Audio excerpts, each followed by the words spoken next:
वाले जो ये ब्राह्मण है, ये और कोई नहीं है, ये यहूदी है और इस्राएली है।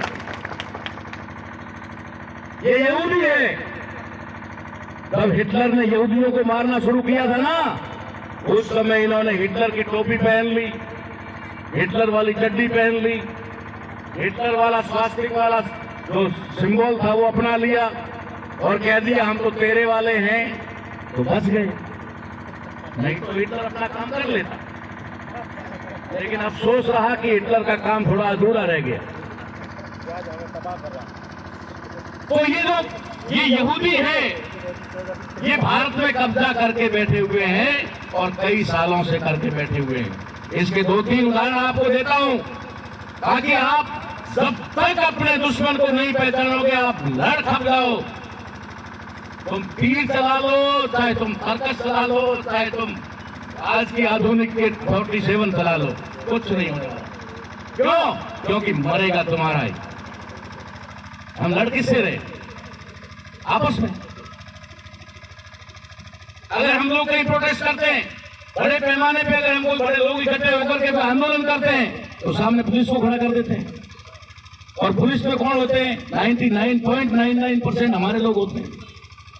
इधर से तुम पत्थर फेंकोगे तो सिर हमारे आदमी का फूटेगा, उधर से लाठी चलेगी, गोली चलेगी तो मरेगा हमारे वाला।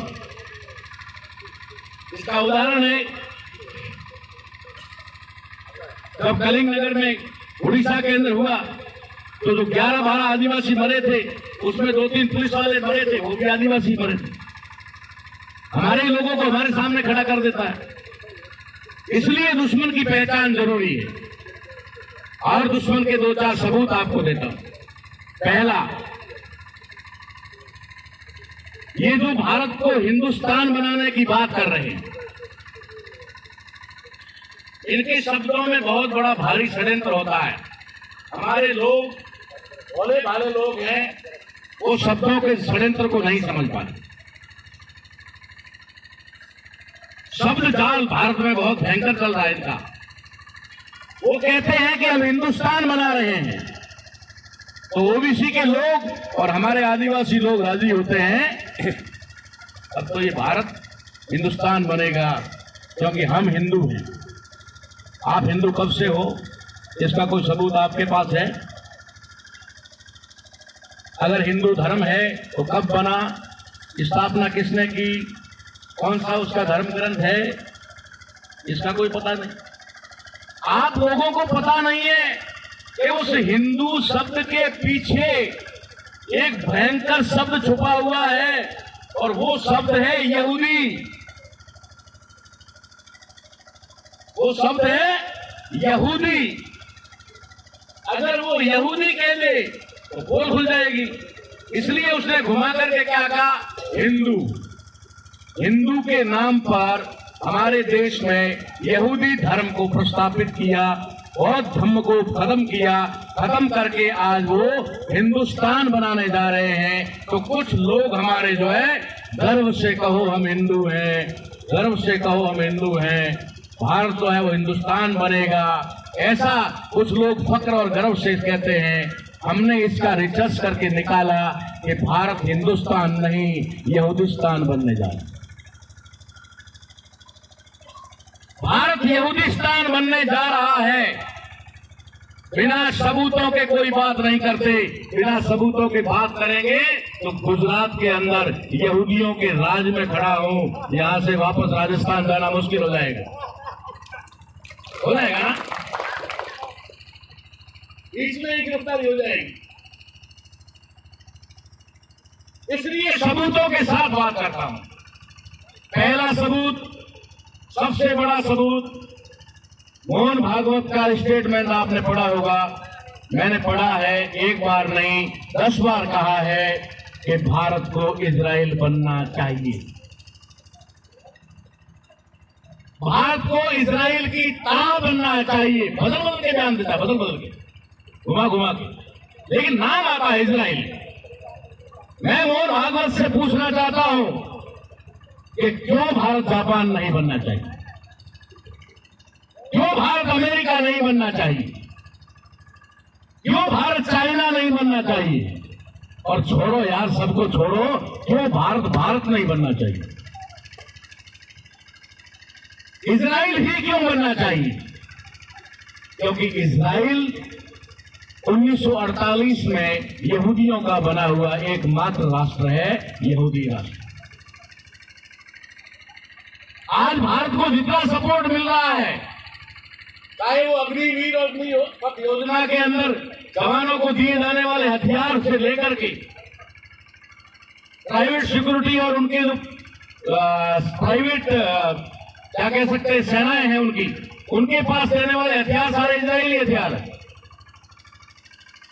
और उससे भी बड़ा सबूत देता हूं आपको, उससे बड़ा सबूत ये है कि भारत के अंदर जो पार्लियामेंट अंग्रेजों ने बनाई थी, उस पार्लियामेंट में 5000 साल की तो गारंटी है कि उसको रिपेयर करने की भी आवश्यकता नहीं। अंग्रेज जो भी बिल्डिंग बनाते थे, उस बिल्डिंग की उम्र तय करते थे। भारत के अंदर जितने भी पुल बने हुए हैं ना, पुल आपके नदियों के, उनका रिकॉर्ड लेखा जोखा आज भी उनके पास। और वो भारत सरकार को आगाह करते हैं कि आपके ये पार नदी है, पार नदी पर फला फला पुल जो है इतने साल पहले बना था, आज वो उपयोग में लेने लायक नहीं है। और इसका एक जीता जागता उदाहरण देता हूं। जब आपके दमन जाने वाली दमन गंगा नदी जो है, वापिस से दमन जब जाते हैं तो बीच में जो पुल था, उसका ब्रिटिश गवर्नमेंट ने यानी इंग्लैंड से कई बार रिमाइंड लेटर आया था कि ये पुल उपयोग करने लायक नहीं है, लेकिन ये लोग नहीं माने। और 2006 में एक घटना घटी जिसके अंदर एक बस बच्चों से भरी हुई अंदर गिरी, ऊपर ट्रक गिर गया और 33 या 35 बच्चे ऑन स्पॉट मर गए थे। तो उनके पास तो हर चीज का है, कौन सा पुल कितने साल, कौन सी बिल्डिंग कितने साल। आज जब हमारे विधायक वाले बैठे हुए हैं, सांसद कोटे से, विधायक कोटे से वो बिल्डिंगें बनती है ना, उसका बिल्डिंग का नाम होता है, पैसा लिखा जाता है, इतने समय में बनी है, सब लिखा जाता है ना, उसी के बोर्ड के ऊपर नीचे लिखा जाता है 4 साल बाद रिपेयरिंग के लायक लिखा जाता है ना, 4 साल 5 साल 4 साल 5 साल बाद में रिपेयरिंग के लायक। भारत की पार्लियामेंट 5000 साल तक रिपेयर करने की जरूरत नहीं है। फिर उनको नया पार्लियामेंट बनाने की आवश्यकता थी। क्यों बनाना पड़ा नया पार्लियामेंट?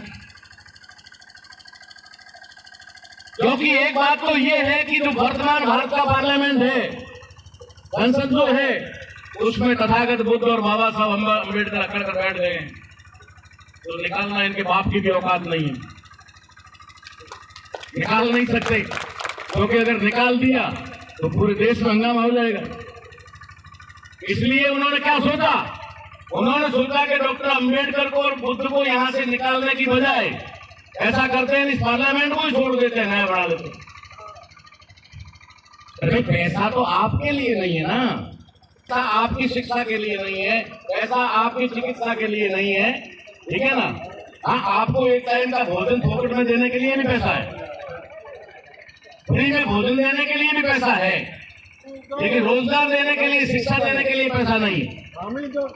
अब मैं आपको बताना चाहता हूं कि नई पार्लियामेंट क्यों बनाई गई, और जो बनाई गई उस पार्लियामेंट का नाम क्या रखा गया? उस पार्लियामेंट का नाम रखा गया सेंट्रल विस्टा। ध्यान से सुन लीजिए, उस बिल्डिंग का नया नाम है सेंट्रल विस्टा। तो मैंने इस बात के लिए खोज शुरू की कि भाई ये विस्टा किस भाषा का शब्द है।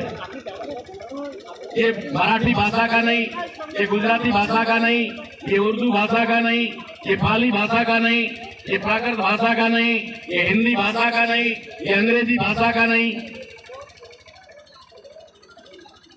तो और ज्यादा इंटरेस्ट थोड़ा आखिर ये इन भाषाओं का शब्द नहीं है तो कहां से लाया, और विस्टा का मीनिंग क्या है? हम लोग खोज करते करते इजराइल पहुंचे, फिर इजराइल पानी तो पिलाना है उनको, हम थोड़ी पिएंगे। अब वो विस्टा शब्द है, विस्टा शब्द, ध्यान से सुनना इस बात को, सबसे बड़ा सबूत दे रहा हूं इजरायलियों का। हमने इजराइल की भाषा को ढूंढा। इजराइल की भाषा क्या है?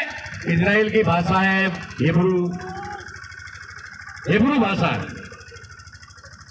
हिब्रू भाषा को हमने निकाला। हिब्रू भाषा निकाल करके उस भाषा में विस्टा लिखा। विस्टा लिखने के बाद उसको अंग्रेजी में ट्रांसलेट किया। अंग्रेजी में ट्रांसलेट किया तो उसका अंग्रेजी में वर्ड आया क्रॉन। अंग्रेजी में वर्ड आया क्रॉन। उस क्रॉन शब्द को जो अंग्रेजी में आया उसको हम हिंदी में ट्रांसलेट किया। जब हिंदी में ट्रांसलेट किया तो उसका मतलब निकला ताज, मुकुट। जो सिर पर पहना जाता है उसे अंग्रेजी में क्रॉन कहते हैं, ताज, मुकुट। और उसको उन्होंने नाम दिया विस्टा। अरे पार्लियामेंट भारत की और भारत की पार्लियामेंट का नाम हिब्रू भाषा में। हिब्रू भाषा यहूदियों की भाषा, हिब्रू भाषा इजराइल की भाषा।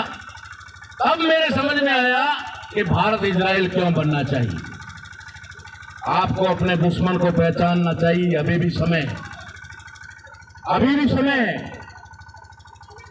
हमारे बहुत सारे भाइयों ने इसके अंदर कहे कि शेड्यूल कास्ट के लोग जो बाबा साहब अम्बेडकर के संवैधानिक पहचान के अनुसार उसके अनुसार भारत के जो लोग हैं वो लोग शेड्यूल कास्ट के लोग काफी हद तक जाग चुके हैं, लड़ाई लड़ रहे हैं। हमें भी दुश्मन को पहचान कर लड़ाई लड़नी पड़ेगी, नहीं तो हम आपस में लड़ के खत्म हो जाएंगे। सदियों से हम लड़ रहे हैं मगर सिर्फ आपस में लड़ रहे हैं। दुश्मन की आइडेंटिटी नहीं होने की वजह से हम लोग आपस में लड़ रहे हैं, आपस में लड़कर खत्म हो रहे हैं। इसलिए मैं आप लोगों को ये बताने आया हूं। साथ ही साथ एक बात कह करके अपनी बात को समाप्त करूंगा और वो बात ये कहना चाहता हूं कि जो टीम